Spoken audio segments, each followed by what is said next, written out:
Brought to you exclusively by Sunsilk with Nano Complex, Thai Doble, at new Nor Complete Recipe Mix.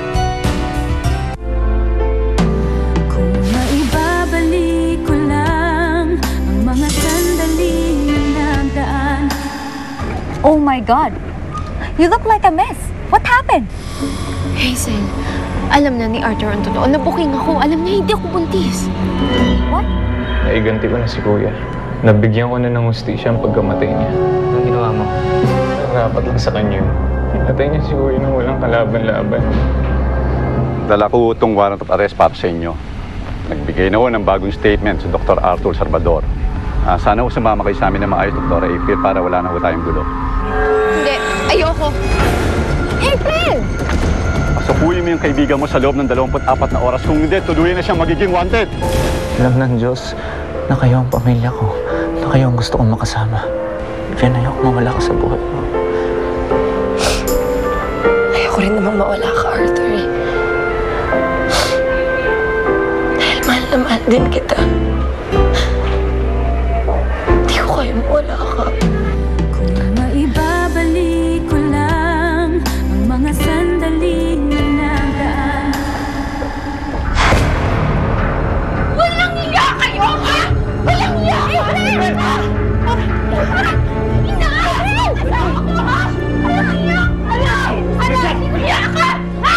Huwag na huwag mo sasaktan si Vivian. Nagkakaintindihan ba tayo? Arthur, tama na! Mas kinakampihan mo yung kabit mo kaysa sa totoo mong asawa? Oo, mas pinipili ko siya. At huwag na huwag mo ako tatawagin asawa mo. Dahil tapos ng relasyon natin. Wala ka nang pakialam sa akin, sa buhay ko, o sa babaeng minamahal ko.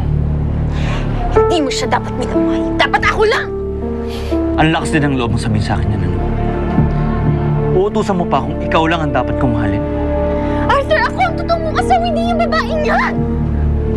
Oo nga naman. Hindi mo dapat ipaalala sa akin yan. Dahil hindi ko makakalimutan yan. April, yan ang araw na pinaka-pinagsisisihan ko. Ang araw na nagpakasal ako sa'yo. Eh, mabuti pa. Umalis ka na dito.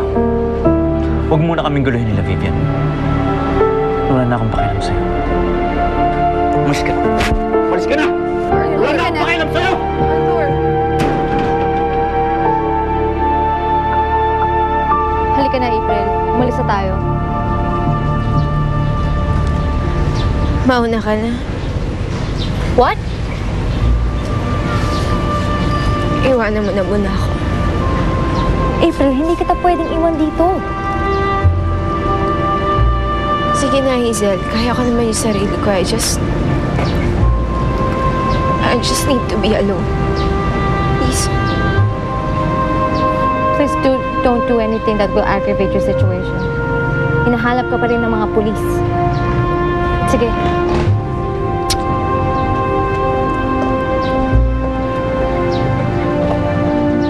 Ayos ka lang ba, Vivian? Ngayon lang kita nanakit ng babae. Kaya kong gawin ulit yun kapag ginulo ka niya ulit. Wag. Huwag mo gagawin yun. Paano na si April? Kawawa naman siya. Alam mo, bilib din ako sa'yo, no? Napakabait mong tao. Sa kabila ng mga ginawa niya sa'yo, naaawa ka pa rin sa kanya. Naiintindihan ko naman kasi siya eh. Mahal na mahal ka rin niya, Arthur. Kaya lang siya nagkakaganon. At tama siya. Siya ang may karapatan sa'yo. Dahil kayo ang kasal. Pero sa papel lang yun. Eh, wala na akong pakialam sa kanya. Hindi naman siya ang mahal ko, ikaw eh. Kaya mahal na mahal kita.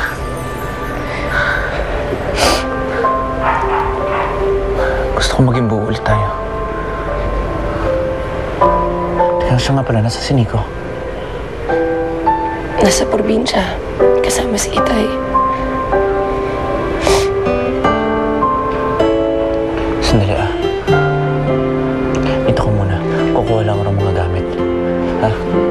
Pupuntahan natin si Sandali. Nico.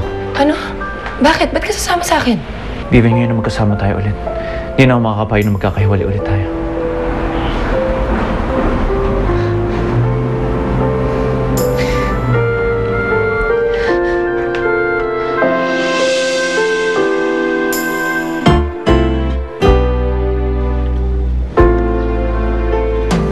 Kung maibabalik ko lang ang mga sandaling na nagdaan, yayakapin at hahagkan kung maaari lang.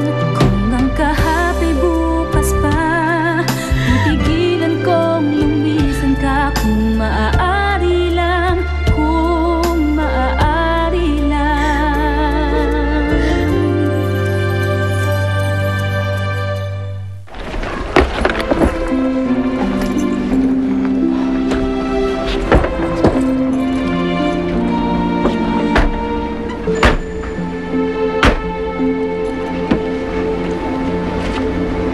Parang Cesar, gagawa na lang ako ng parang para may sorry sa yung kotse mo, ha?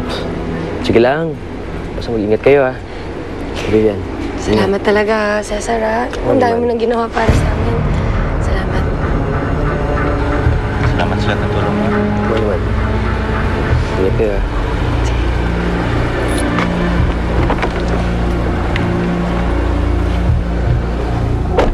Pare, Sorry ka to. ingatan mo lang.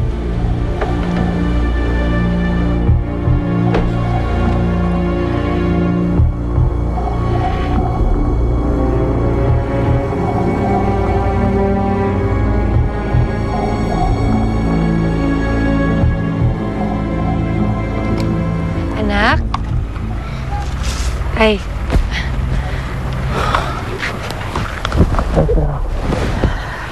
May sorpresa ako sa'yo. Ano yun? Papa!